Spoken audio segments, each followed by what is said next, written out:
Même le bracelet électronique, enfin, il faut quand même rappeler que le terroriste qui a égorgé le père Hamel en son église l'année dernière portait un bracelet électronique. Donc ça protège de rien et ça je vous rejoins. Maintenant, si vous voulez, la vraie problématique, et là je rejoins toute votre analyse, c'est que en fait, en France, on considère le terrorisme comme un crime de droit commun.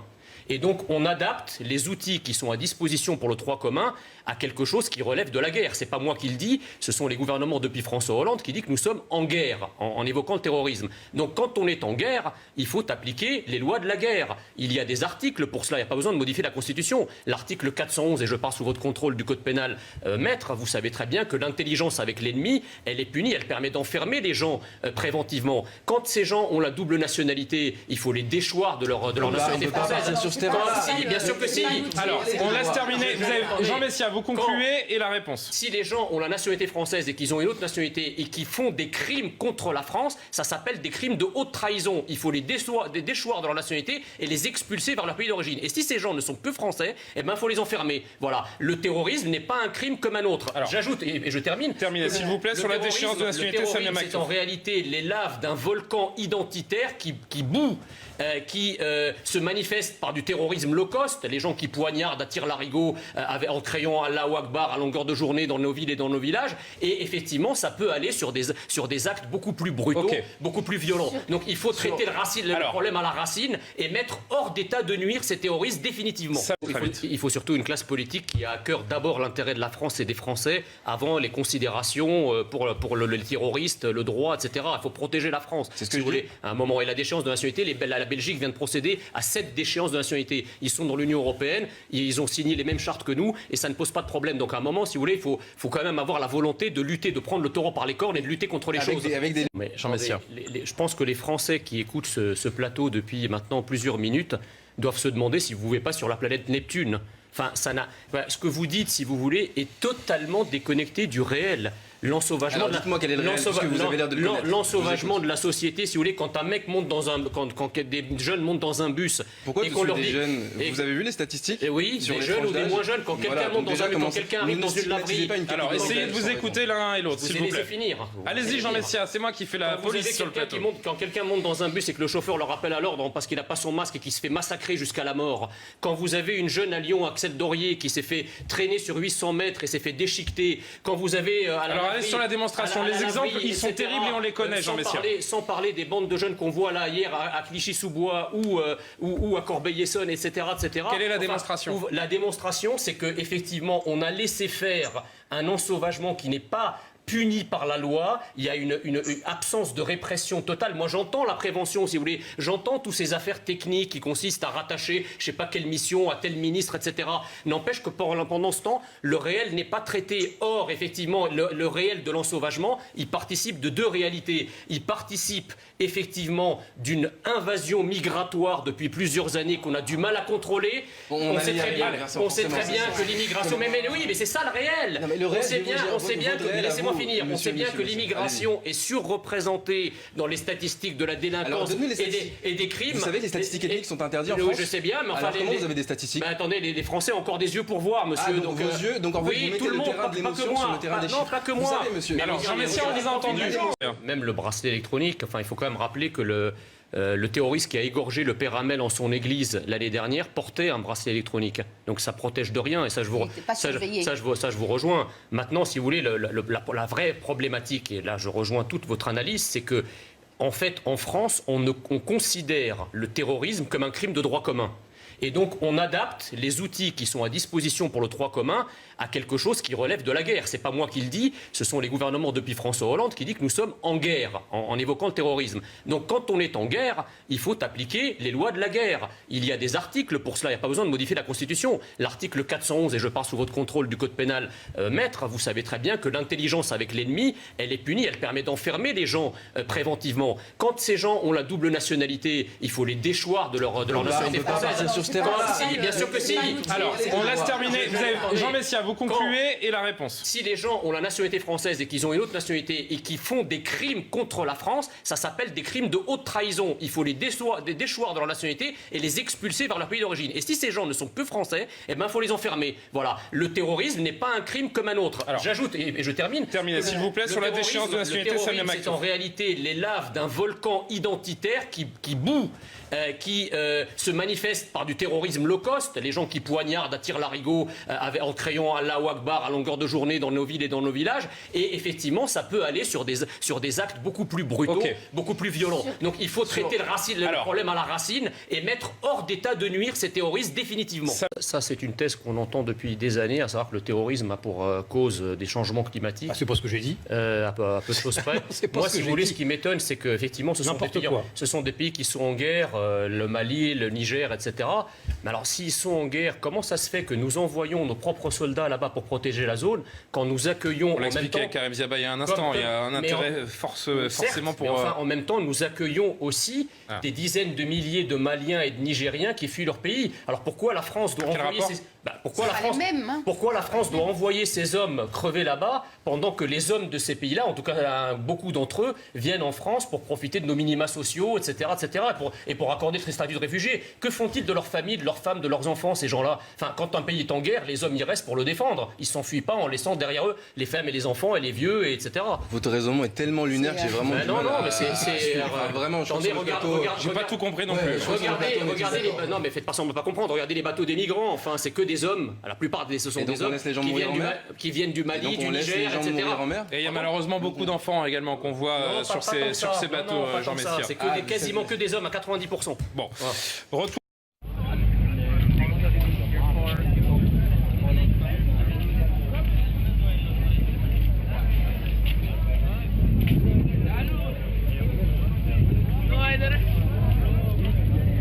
Ça, c'est une thèse qu'on entend depuis des années, à savoir que le terrorisme a pour cause des changements climatiques. C'est pas ce que j'ai dit. À peu de choses près. Moi, si vous voulez, ce qui m'étonne, c'est qu'effectivement, ce sont des pays qui sont en guerre, le Mali, le Niger, etc. Mais alors, s'ils sont en guerre, comment ça se fait que nous envoyons nos propres soldats là-bas pour protéger la zone, quand nous accueillons... On l'a expliqué avec Karim Ziaba il y a un instant, il y a un intérêt forcément pour... Enfin, en même temps, nous accueillons aussi des dizaines de milliers de Maliens et de Nigériens qui fuient leur pays. Alors pourquoi la France doit envoyer pourquoi la France doit envoyer ces hommes crever là-bas pendant que les hommes de ces pays-là, en tout cas beaucoup d'entre eux, viennent en France pour profiter de nos minima sociaux, etc., et pour accorder le statut de réfugié? Que font-ils de leurs familles, de leurs femmes, de leurs enfants, ces gens-là? Enfin, quand un pays est en guerre, les hommes y restent pour le défendre. Ils ne s'enfuient pas en laissant derrière eux les femmes et les enfants et les vieux, etc. Votre raisonnement est tellement lunaire que j'ai vraiment... Vraiment, j'ai pas tout compris non plus. Regardez les... Non, mais faites pas semblant de pas comprendre. Regardez les bateaux des migrants. Enfin, c'est que des hommes. La plupart ce sont des hommes qui viennent du Mali, du Niger, etc. Et il y a malheureusement beaucoup d'enfants également qu'on voit sur ces bateaux, Jean Messia. C'est quasiment que des hommes à 90%. Bon, non mais Jean Messia. Je pense que les Français qui écoutent ce plateau depuis maintenant plusieurs minutes doivent se demander si vous ne pouvez pas sur la planète Neptune. Enfin, ce que vous dites, si vous voulez, est totalement déconnecté du réel. L'ensauvagement de la société, si vous voulez, quand un mec monte quand des jeunes montent dans un bus. Pourquoi tous des jeunes? Vous avez vu les statistiques? Oui, des jeunes ou des moins jeunes, quand quelqu'un monte dans un bus, quand quelqu'un arrive dans une laverie. Alors essayez de vous écouter l'un et l'autre, s'il vous plaît. Finir. Allez-y, Jean Messia, c'est moi qui fais la police sur le plateau. Quand quelqu'un monte dans un bus et que le chauffeur le rappelle à l'ordre parce qu'il n'a pas son masque et qu'il se fait massacrer jusqu'à la mort. Quand vous avez une jeune à Lyon, Axel Dorier, qui s'est fait traîner sur 800 mètres et s'est fait déchiqueter. Quand vous avez allez sur la démonstration. Les exemples, ils sont terribles et on les connaît, Jean Messia. Sans parler des bandes de jeunes qu'on voit là hier à Clichy-sous-Bois ou à Corbeil-Essonnes, etc., etc. Quelle est la démonstration? La démonstration, c'est qu'effectivement, on a laissé faire un ensauvagement qui n'est pas puni par la loi, il y a une absence de répression totale. Moi, j'entends la prévention, si vous voulez. J'entends toutes ces affaires techniques qui consistent à rattacher, je ne sais pas quelle mission, à tel ministre, etc. N'empêche que pendant ce temps, le réel n'est pas traité. Or, effectivement, le réel de l'ensauvagement, il participe de deux réalités. Il participe effectivement d'une invasion migratoire depuis plusieurs années qu'on a du mal à contrôler. On sait très bien que l'immigration... Mais oui, mais c'est ça le réel. On sait bien que... Laissez-moi Laissez-moi finir. On sait bien que l'immigration est surreprésentée dans les statistiques de la délinquance et des crimes. Vous savez, les statistiques ethniques sont interdites en France. Je sais bien, mais enfin... comment vous avez des statistiques? Attendez, les Français ont encore des yeux pour voir, monsieur. Donc vos yeux, donc en fait, vous mettez le terrain de l'émotion sur le terrain des chiffres. Non, pas que moi. Vous savez, monsieur. Alors, Jean Messia, on vous a entendu. Jean Messia. Je pense que les Français qui écoutent ce plateau depuis maintenant plusieurs minutes doivent se demander si vous ne vivez pas sur la planète Neptune. Enfin, ce que vous dites, si vous voulez, est totalement déconnecté du réel. L'ensauvagement de la société, si vous voulez, quand un mec monte quand des jeunes montent dans un bus. Pourquoi tous des jeunes? Vous avez vu les statistiques? Oui, des jeunes ou des moins jeunes. Quand quelqu'un monte dans un bus, quand quelqu'un arrive dans une laverie. Alors, essayez de vous écouter l'un et l'autre, s'il vous plaît. Finir. Allez-y, Jean Messia, c'est moi qui fais la police sur le plateau. Quand quelqu'un monte dans un bus et que le chauffeur le rappelle à l'ordre parce qu'il n'a pas son masque et qu'il se fait massacrer jusqu'à la mort. Quand vous avez une jeune à Lyon, Axel Dorier, qui s'est fait traîner sur 800 mètres et s'est fait déchiqueter. Quand vous avez... Alors, allez sur la démonstration. Les exemples, ils sont terribles et on les connaît, Jean Messia. Sans parler des bandes de jeunes qu'on voit là hier à Clichy-sous-Bois ou à Corbeil-Essonnes, etc., etc. Quelle est la démonstration? La démonstration, c'est qu'effectivement, on a laissé faire un ensauvagement qui n'est pas puni par la loi, il y a une absence de répression totale. Moi, j'entends la prévention, si vous voulez. J'entends toutes ces affaires techniques qui consistent à rattacher, je ne sais pas quelle mission, à tel ministre, etc. N'empêche que pendant ce temps, le réel n'est pas traité. Or, effectivement, le réel de l'ensauvagement, il participe de deux réalités. Il participe effectivement d'une invasion migratoire depuis plusieurs années qu'on a du mal à contrôler. On sait très bien que l'immigration... Mais oui, mais c'est ça le réel. On sait bien que... Laissez-moi finir. On sait bien que l'immigration est surreprésentée dans les statistiques de la délinquance et des crimes. Vous savez, les statistiques ethniques sont interdites en France. Oui, je sais bien, mais enfin... comment vous avez des statistiques? Attendez, les Français ont encore des yeux pour voir, monsieur. Donc vos yeux, donc en fait, vous mettez le terrain de l'émotion sur le terrain des chiffres. Non, pas que moi. Vous savez, monsieur. Alors, Jean Messia, on vous a entendu. Karim Ziaba, je vais demander juste... Alors, vous aviez une démonstration en 2 points. Le premier point, c'était l'immigration. Quel est le deuxième point? Le deuxième point, c'est effectivement la problématique économique, parce que nous avons un chômage de masse. Donc c'est à la fois un problème migratoire d'une immigration qui ne s'intègre pas, qui ne s'assimile pas, et un problème économique, parce que l'économie, c'est aussi un vecteur d'intégration. Ben oui, en fait, la violence exercée vis-à-vis des maires n'est qu'une face émergée de l'iceberg de la violence généralisée en France. Enfin, quand notre propre ministre de l'Intérieur prend notre terminologie d'ensauvagement de la société, que nous ne cessons de dénoncer depuis des dizaines d'années. On y arrive. Effectivement. 10h06. Je comprends, si vous voulez, je comprends la gêne d'un certain nombre d'élus qui se sont fermés les yeux sur la montée de la violence en essayant de la minorer, de lui trouver des excuses, avec un discours victimaire, etc. Et maintenant que cette violence les touche eux-mêmes, on sent qu'ils sont un peu gênés. Mais au-delà de ça, je pense que le maire est aussi le souffre-douleur de tout un tas de problématiques. On a effectivement un pays qui souffre socialement, qui souffre économiquement, qui souffre personnellement. Et souvent, les élus locaux, le maire au premier chef, eh bien, il est aux avant-postes de cette souffrance sociale, sécuritaire, identitaire, etc. Donc effectivement, et je rejoins ce que disait Madame la maire voilà, il y a un instant, c'est que effectivement, il n'y a pas beaucoup de gens qui ont envie de faire maire aujourd'hui en raison de ce climat particulièrement délétère qui règne en France. C'est parce je pense qu'il y a une tendance au réchauffement. Vous êtes le dernier climato-sceptique? Non, mais il y a une tendance au réchauffement climatique depuis des siècles. Alors effectivement, l'activité humaine y participe. Ça, il n'est pas question de le nier.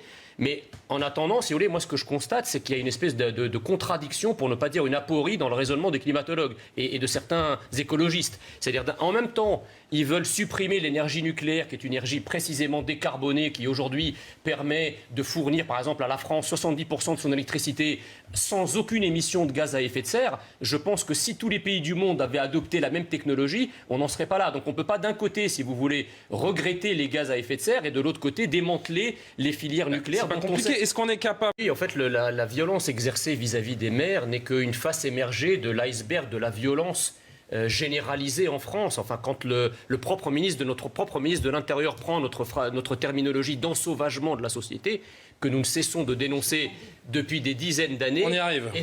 Effectivement. 10h06. Je comprends, si vous voulez, je comprends la gêne d'un certain nombre d'élus qui se sont fermés les yeux sur la montée de la violence en essayant de la minorer, de lui trouver des excuses, avec un discours victimaire, etc. Et maintenant que cette violence les touche eux-mêmes, on sent qu'ils sont un peu gênés. Mais au-delà de ça, je pense que le maire est aussi le souffre-douleur de tout un tas de problématiques. On a effectivement un pays qui souffre socialement, qui souffre économiquement, qui souffre personnellement. Et souvent, les élus locaux, le maire au premier chef, eh bien, il est aux avant-postes de cette souffrance sociale, sécuritaire, identitaire, etc. Donc effectivement, et je rejoins ce que disait Madame la maire voilà, il y a un instant, c'est que effectivement, il n'y a pas beaucoup de gens qui ont envie de faire maire aujourd'hui en raison de ce climat particulièrement délétère qui règne en France. Alors, je l'ai écrit il y a quelques années, je ne suis pas trop trompé finalement. En fait, ce qu'on voit là correspond presque exactement aux prévisions des climatologues depuis quelques années, c'est-à-dire que c'est la démonstration que la France descend vers le sud, que son climat, en tout cas par le sud, se maghrébise, s'aridifie de plus en plus. Climat d'ailleurs. Oui, je vois pas Jean Messia. Voilà, épargnez-nous, s'il vous plaît, ce genre de remarques. La France